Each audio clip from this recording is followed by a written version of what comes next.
बच्चों अब हम डिस्कस करते हैं कि जो बी लिम्फोसाइट हैं, टी लिम्फोसाइट हैं और एपीसीज हैं, उनका क्या रोल होता है स्पेसिफिक इम्यूनिटी में, उसी को जानते हैं। ठीक है, तो सबसे पहले ये देखते हैं हम, दिस इज़ बोन मैरो। ये बोन मैरो है। Bone marrow primary lymphoid organ होता है, जैसा कि हमने पहले ही डिस्कस किया था। प्राइमरी लिम्फॉइड ऑर्गन का मतलब यहाँ पर बी और टी लिम्फोसाइट बनते हैं या उनका मैचुरेशन होता है। अब अगर हम यहाँ देखें तो बी लिम्फोसाइट और टी लिम्फोसाइट दोनों बोन मैरो में ही बनती हैं by a process known as haematopoiesis. Haematopoiesis का मतलब होता है ब्लड का बनना। तो ब्लड जो बनता है उसमें आरबीसीज बनती हैं, डब्ल्यूबीसीज बनती हैं, और बी और T lymphocyte they are a type of डब्ल्यूबीसीज। ये एक तरह की डब्ल्यूबीसीज ही हैं। तो ये भी यहीं पर बनती हैं बोन मैरो में by a process known as haematopoiesis. Haemato मतलब ब्लड, पोइसिस मतलब बनना। तो बी लिम्फोसाइट जो है वो बोन मैरो में ही बनती है और उसका मैचुरेशन भी बोन मैरो में ही होता है, जैसा कि आपको मैंने पहले ही बताया था स्टार्टिंग ऑफ द चैप्टर में।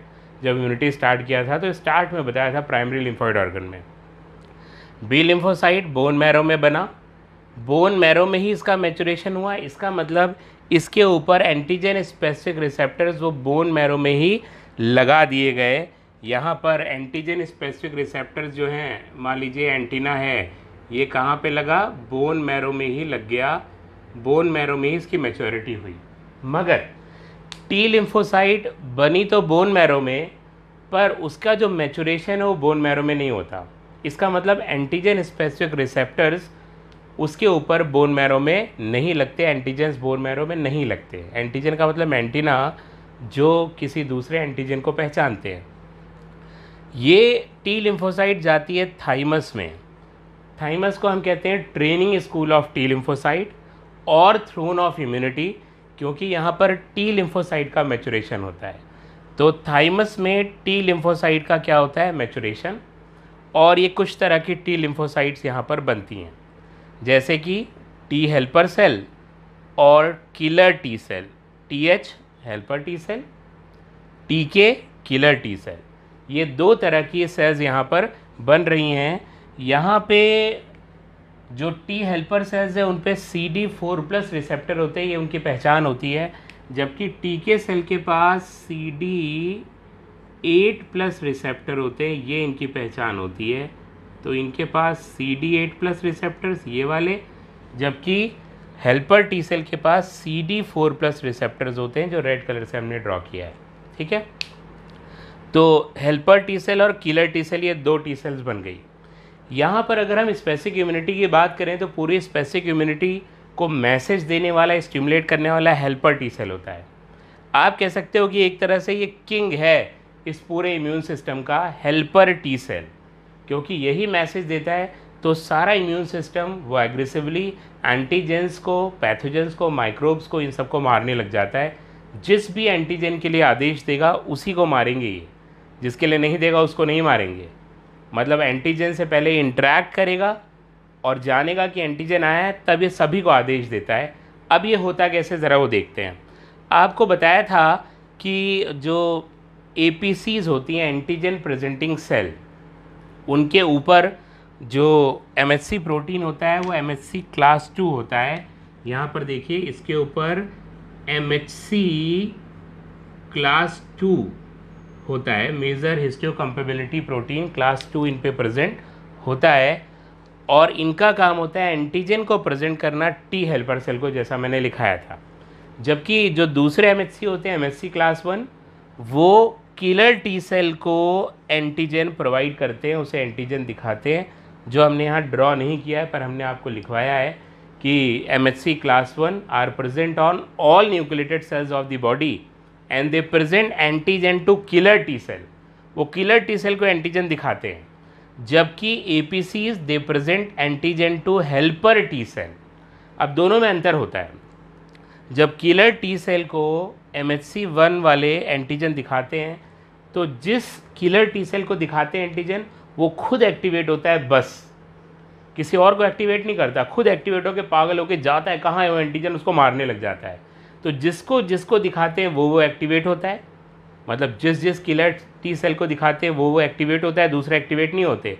तो small part of the immune system is activated, क्योंकि हर किलर टी सेल को तो जाके एमएचसी क्लास 1 वाले एंटीजन एक्सपोज नहीं करा सकते, दिखा नहीं सकते, मगर यहाँ क्या होता है टी हेल्पर के साथ वो देखिए।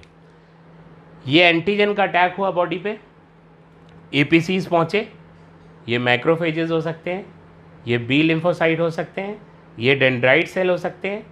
अब ये क्या करेंगे, इंजेक्शन ऑफ एंटीजन, एंटीजन को एनगल्फ कर लेंगे, उसके बाद उसके टुकड़े टुकड़े कर देंगे और एक किसी टुकड़े को एमएचसी क्लास 2 पे एक्सपोज कर देंगे। अब part of antigen is expose on the MHC class 2, ये एमएचसी क्लास 2 पे दिखाएंगे एंटीजन को, और इस एंटीजन को लेकर आते हैं ये और हेल्पर टी सेल को दिखाते हैं कि महाराज ये देखिए अटैक हुआ है।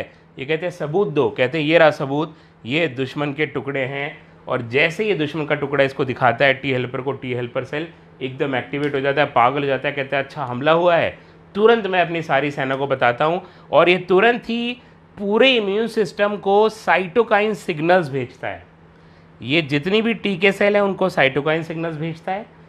इस प्रोसेस में एक टी सेल नहीं या एक किलर टी सेल नहीं, बहुत सारी किलर टी सेल्स को ये मैसेज भेजता है एक साथ कि भैया ये वाला एंटीजन है, ये काला वाला एंटीजन, इसको मारना है। कौन सा एंटीजन? काला वाला, इसको मारना है, ब्लैक वाले को मारना है, किसी और को नहीं मारना है। तो ये ब्लैक वाले के लिए इसको देता है और कई सारी टी के सेल ब्लैक वाले को मारने के लिए पागल हो जाती हैं एक साथ। जबकि जब एमएचसी क्लास 1 इसको प्रेजेंट कर रहा था एंटीजन, तो जिस टी के सेल को प्रेजेंट कर रहा था केवल वो एक्टिवेट हो रहा था, मगर टी हेल्पर सेल ने एक साथ हज़ारों लाखों किलर टी सेल को एक्टिवेट कर दिया with the help of cytokine signal, जिसे IL-2 भी कहते हैं, इंटरल्यूकिन 2, इंटरल्यूकिन 2। अब ये साइटोकाइन सिग्नल पहुंचता है बी लिम्फोसाइट के पास और उसे एक्टिवेट करता है। बी लिम्फोसाइट तुरंत प्लाज्मा सेल में कन्वर्ट हो जाता है और प्लाज्मा सेल का काम होता है एंटीबॉडी सीक्रेट करना। वो बहुत सारी एंटीबॉडीज सीक्रेट करता है and all these antibodies are specific to this black antigen जिसका हमला यहाँ पे हुआ है। ये सब इसी के लिए स्पेसिफिक है, किसी और के लिए नहीं, क्योंकि इनको सिग्नल अभी ब्लैक वाले के लिए मिला है। अब आप सोचोगे अगर एक साथ 3-4 एंटीजन का अटैक हो गया तो 3-4 हेल्पर टी सेल 3-4 तरह के सिग्नल्स जो है जनरेट करेंगी और अलग अलग टी के सेल अलग अलग एंटीजन के लिए स्पेसिफाई होंगी उनको मारने के लिए। वैसे अलग अलग बी लिम्फोसाइट अलग अलग एंटीबॉडीज़ प्रोड्यूस करेंगे। अगर 4 तरह के एंटीजन का अटैक हुआ है तो 4 तरह की एंटीबॉडीज़ प्रोड्यूस होंगी और 4 तरह की टी के सेल का डिफरेंशिएशन होगा, 4 टाइप्स का, मगर वो हज़ारों लाखों की संख्या में होंगे सब। तो यहाँ पर हम ब्लैक की बात कर रहे हैं, तो इस ब्लैक वाले एंटीजन के लिए कई सारी एंटीबॉडीज़ बनी जिन्हें हम आर्मी ऑफ प्रोटीन कहते हैं। किसने बनाई? प्लाज्मा सेल ने। और प्लाज्मा सेल किससे बनी है? खुद बी लिम्फोसाइट से। वो प्लाज्मा में कन्वर्ट हुई, जैसे ही उसको सिग्नल मिले B lymphocyte is converted into plasma cell and it starts forming the antibodies specific for this antigen. ये जो एंटीजन आया है और ये एंटीबॉडीज जाके पकड़ने लगेंगी एंटीजन को और पकड़ेंगी। बस मेन काम एंटीबॉडी का क्या होता है? पकड़ना, और कई और फंक्शन होते हैं, पहचान करवाना, रोक लेना उनको, यही उनका काम होता है। रेयरली ही कोई एंटीबॉडी किसी एंटीजन को किल करती है, वो पकड़ती है, पहचान कराती है और दूसरी सेल से, चाहे वो टी के सेल हो, चाहे वो NK सेल हो, चाहे वो मैक्रोफेजेस हो, उनकी मदद से उनको मरवाती है। मेन काम इसका क्या? पकड़ना, कि भैया हम पकड़े हैं, ठीक है भैया आइए, हम पकड़े हैं, आप मारिए। हम नहीं मारेंगे, अच्छा नहीं लगता, पर हम पकड़े हैं, आप मारिए। तो ये पकड़ते हैं बस और ये मारते हैं, इसको पकड़ते हैं और ये मारते हैं। तो दूसरे सेल्स आके मारते हैं, इनका मेन काम होता है पकड़ना। यहाँ पर टीके सेल का मेन काम है मारने का। स्पेसिफिक इम्यूनिटी में चुन चुन कर टीके सेल सभी एंटीजन को मारने लगता है, धड़ाधड़ धड़ाधड़ धड़ाधड़। मगर क्या होता है कि एक लेवल के बाद कि किलर टी सेल कुछ पागल से हो जाते हैं, सारे एंटीजन ख़त्म कर देते हैं। वो सारे ब्लैक एंटीजन ख़त्म हो गए, मगर इनका पागलपन अभी ख़त्म नहीं हुआ। ये अभी स्टिमुलेटेड हैं, इनको कोई मारने के लिए चाहिए। ऐसे में ये बॉडी की खुद की सेल्स को अटैक कर सकते हैं। ऐसा नॉर्मली नहीं होता, पर ऐसा अब नॉर्मली हो जाता है। अगर बॉडी की खुद की सेल को अटैक करेंगे तो उसे हम क्या कहेंगे? ऑटो इम्यून डिसीज़ या ऑटो इम्यून डिसऑर्डर। तो ऐसा ना हो, इसीलिए यहाँ पर सप्रेसर टी सेल्स भी बनते हैं। कौन बनते हैं? Suppressor T cell. नाम ही है सप्रेस करना। ये सप्रेसर टी सेल टीके के पास जाते हैं कि भैया बहुत आतंक बचा लिया आपने, अब एंटीजन ख़त्म हो गए हैं, तो राजा जी ने कहा है कि आप लोग सुसाइड कर लो, खुद को मार लो। अभी कितने भी पागल हो जाएं मगर ये सिग्नल को मानते हैं और ये सब खुद को प्रोग्राम करके अपने आप को डिस्ट्रॉय कर लेते हैं। तो जितने भी टीके सेल ब्लैक एंटीजन के लिए बने थे, जो बचे हुए हैं और ब्लैक एंटीजन ख़त्म हो चुका है, अब वो सब अपने आप को मार लेंगे, क्योंकि उनके जीवन का ध्येय ख़त्म, उनका जीवन इनको मारने के लिए ही बना था। और अब वो सारे ख़त्म हो जाएंगे, पर ऐसा नहीं कि टीके सेल सारे ख़त्म हो जाएंगे, बॉडी में और भी टीके सेल हैं, वो डिफ्रेंशिएट होके आ रहे हैं और वो रहेंगे, वो दूसरे एंटीजन के लिए डिफ्रेंशिएट होंगे। तो केवल वो टीके सेल मरेंगे जो इस एंटीजन के लिए अब डिफ्रेंशिएट हो चुके थे ब्लैक वाले के लिए। अगर एक बार ब्लैक के लिए डिफ्रेंशिएट हो गए तो किसी और एंटीजन को मारने के लिए वो डिफ्रेंशिएट नहीं हो सकते, ठीक है। तो सप्रेसर टी सेल क्या करता है, ये कराता है, इट कॉजेज एपोप्टोसिस। एपोप्टोसिस का मतलब प्रोग्राम्ड सेल डेथ, मींस जो भी टीके sell out of the line जा रहे थे, डिरेल हो गए थे और बॉडी सेल पे अब अटैक कर सकते थे, उन टीके सेल का ये प्रोग्राम सेल डेथ करवाता है। कौन? सप्रेसर टी सेल, ये उन सब को ख़त्म कर देता है। प्लस यहाँ पर मेमोरी टी सेल्स बन जाते हैं। ये मेमोरी टी सेल इस एंटीजन वाले अटैक को याद रखते हैं और जब भी दोबारा इस काले एंटीजन का अटैक होगा तो तुरंत मेमोरी टी सेल डिफ्रेंशिएट हो जाएंगे। पहली बार जितना डिफ्रेंशिएट होते उससे कई गुना तेज़ी से डिफ्रेंशिएट होंगे और वो सेकेंडरी इम्यून रिस्पॉन्स होगा। और सेकेंडरी इम्यून रिस्पॉन्स किस वजह से होता है? मेमोरी टी सेल्स की वजह से, इनकी वजह से यही सेकेंडरी इम्यून रिस्पॉन्स कराएंगे, जो कि हाइटेंड होता है, क्योंकि पहले से इनको ये पता है कि इससे कैसे लड़ना है। ये धड़ाधड़ डिफ्रेंशिएट हो जाते हैं, कोई इनको टाइम नहीं लगता बहुत ज़्यादा, और इस बार एंटीजन का पता भी नहीं लगता कि बॉडी में आया भी था।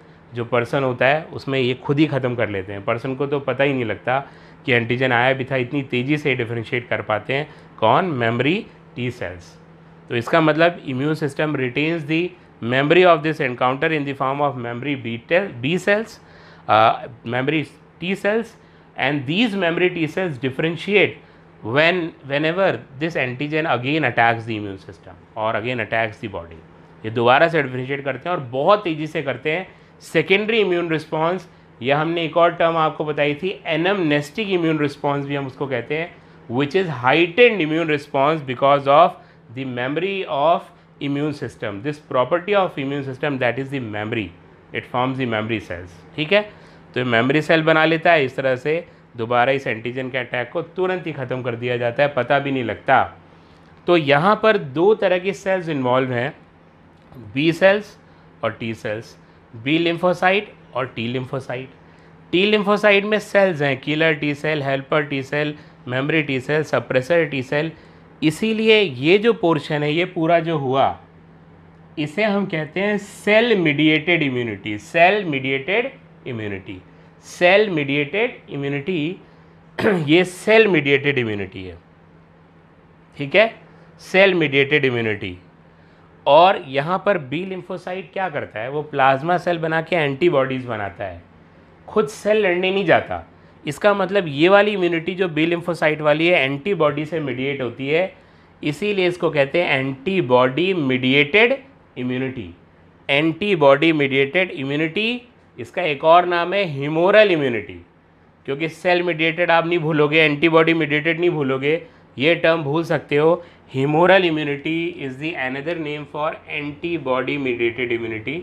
एंटीबॉडी मीडिएटेड और ह्यूमोरल इम्यूनिटी, ये जहाँ पर एंटीबॉडीज़ होती हैं उसको हम एंटीबॉडी मीडिएटेड इम्यूनिटी कहते हैं, ठीक है। तो यहाँ पे आपको helper T cell, killer T cell, APCs, plasma cell antibody के बारे में पता लगा।